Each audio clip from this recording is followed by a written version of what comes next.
I will also come in at this point. I will reiterate, I made a judgment call that didn't end up in the position where I expected it to. I regret it. I apologise to the SNP. Just bear with me for a moment. I apologise, and I apologise to the House. I made a mistake. We do make mistakes. I own up to mine.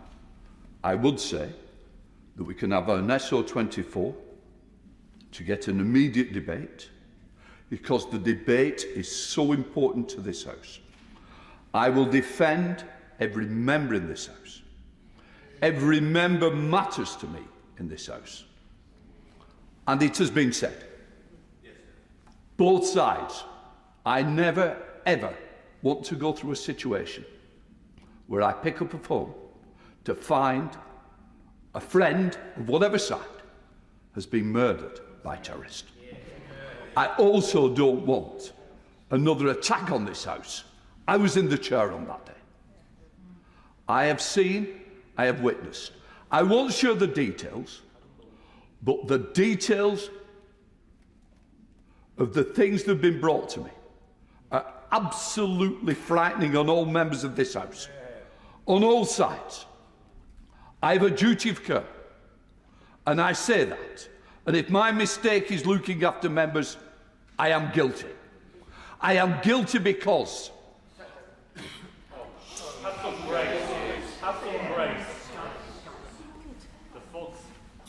I have a duty of care that I will carry out to protect people. It is the protection that led me to make a wrong decision.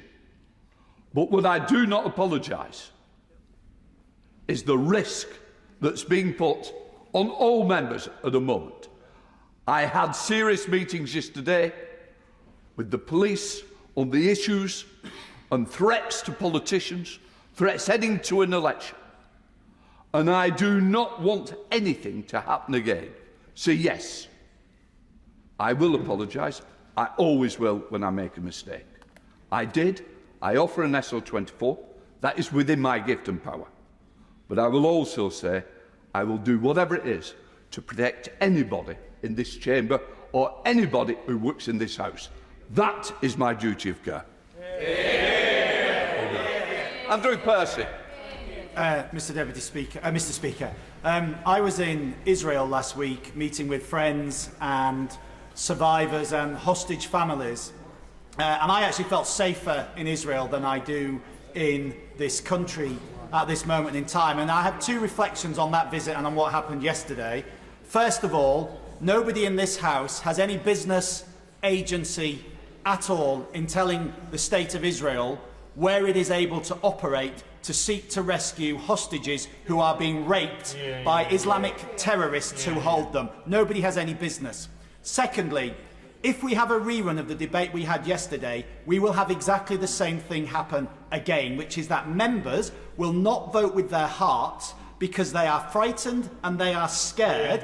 And what do we expect? For months I've been standing up here talking about the people on our streets demanding death to Jews, demanding jihad, demanding intifadas, as the police stand by and allow that to happen. Last night, a genocidal call for from the river to the sea, Palestine will be free, was projected onto this building. That message says no Jew is welcome in the state of Israel or in that land. This is going to continue happening because we're not dealing with it. So if we have a rerun of this, can the leader explain to me what will be any different and how will members vote with their hearts and their consciences? Because too many will not at the moment because of the threats we're receiving, threats that are telling us to leave this country in some of our cases and telling us that they want us or our families to be subjected to pain and to death. Leader. Well, can I thank my honourable friend for raising this? I don't think there is any member of this House that has not come under threats and intimidation and increasingly death threats to them, but also members of their family as well. I know I have had many such threats, and other members have spoken about their experiences on the floor of this House. There are many things that we can do with regard to physical security, and I again thank the House authorities for what they did yesterday. And on the particular matter he raises with regard to the projections put on this building last night.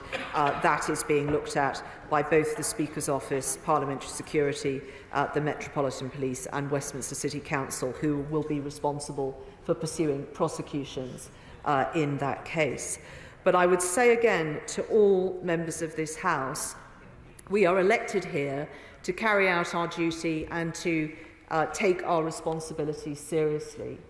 It is often a frightening task, but we cannot let this place be and ourselves change what we think is the right course of action due to those threats. If we do that, they will have won, and they will never win. We have to show courage, and our constituents need us to show courage on these matters. We must vote and do what we think is right. Andrew Bridgen.